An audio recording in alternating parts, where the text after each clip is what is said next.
আজ ধানের খেতে রৌদ্র ছায়ায় লুকোচুরি খেলা রে ভাই। বাংলা সাহিত্যের এক মহাসমুদ্র তিনি। গান, কবিতা, ছোট গল্প, উপন্যাস, তার লেখনীতে ভেসে যায় তৃষিত পাঠক হৃদয়ের একুল ওকুল। তিনি গীতাঞ্জলির স্রষ্টা বিশ্বকবি রবীন্দ্রনাথ ঠাকুর। বিশ্বকবি রবীন্দ্রনাথের লেখনীতে নিবিড়ভাবে উঠে এসেছে পল্লী জীবনের গল্পগাথা। গল্পকবিতায় স্থান পেয়েছে পূর্ব বাংলার কৃষি ও কৃষকের কথা। বাণিজ্য আর অর্থনীতির উপাখ্যানই বা কম কিসে, তাই তো লিখেছিলেন, কোন বাণিজ্যের নিবাস তোমার, কহ আমায় ধনী, তাহা হলে সেই বাণিজ্যের করব মহাজনী। সাহিত্য চর্চার বাইরে পূর্ব বাংলার মাটি ও প্রকৃতির সাথে নিবিড়ভাবে আবদ্ধ ছিলেন রবি ঠাকুর। যেন কৃষাণের জীবনের সাথে শরিক এক অন্তপ্রাণ। পল্লী বাংলার প্রাকৃতিক বর্ণনায় কবির স্নিগ্ধ নির্মল সৌন্দর্যপ্রীতির পরিচয় মেলে। আবার ভঙ্গুর গ্রামীণ অর্থনীতি, দারিদ্র্য লাঞ্ছনার চিত্রপটও তুলে ধরেছেন তার সাহিত্যে।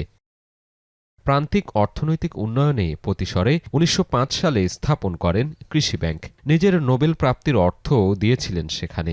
সমকালীন বিশ্বায়ন, কৃষি উন্নয়ন, সমবায় ব্যবস্থায় সংস্কারও এসেছিল তার হাত ধরে। মহাজনী ঋণের ফাঁদ থেকে কৃষকের ভাগ্যবদলের দিন শুরু হয়েছিল। রবীন্দ্রনাথ আসলে যখন পূর্ববঙ্গে আসেন, সেই প্রথম তিনি কৃষকের দুর্দশা, তার কষ্ট, তার যাপিত জীবনের যে সমস্ত বেদনা, সেগুলো প্রত্যক্ষ করেন। একটা জিনিস খুব বেশিভাবে তাকে নাড়া দিয়েছিল, সেটা হচ্ছে যে এই যে মহাজনের কাছ থেকে ঋণ নিয়ে, দাদন নিয়ে কৃষক কিভাবে একটা চক্রের মধ্যে পড়ে যাচ্ছেন, এটা তাকে সর্বশান্ত করে দিচ্ছে। রবীন্দ্রনাথ মনে করতেন যে এই পূর্ববঙ্গে কৃষকদের জন্যে আলাদা করে একটা ঋণ ব্যবস্থা করতে হবে, যার জন্য তিনি কিন্তু উপমহাদেশের প্রথম কৃষি ঋণ ব্যাংক স্থাপন করেন। গান কবিতার মধ্য দিয়ে পূর্ব বাংলার কৃষিকে নান্দনিক মাত্রা দিয়েছিলেন যেমন, তেমনি তাদের জীবনকেও প্রায়োগিকভাবে দেখেছেন সমবায়ের মাধ্যমে। প্রশ্ন ওঠে, অর্থনৈতিক সাম্যভাবনায় তাঁর মানবিক দর্শন ও নৈতিক ভিত্তি এখনও কতটা প্রাসঙ্গিক?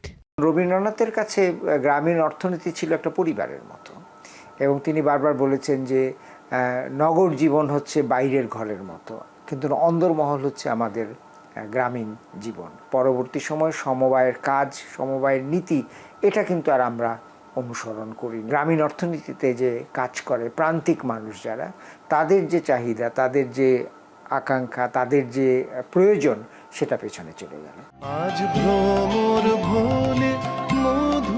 পল্লীজনের যাপিত জীবন আর সমস্যা নিরসনে রবীন্দ্রনাথের দূরদর্শিতা আর দিশার বরাবরই তারিফ তার ভক্ত বা বিশ্লেষকদের কণ্ঠে। কিন্তু সাহিত্যের অঙ্গন পেরিয়ে কৃষিতে তার প্রয়োগ হলে হয়তো সভ্যতারই মঙ্গল। সাজিদ আরাফাত, এখন, ঢাকা।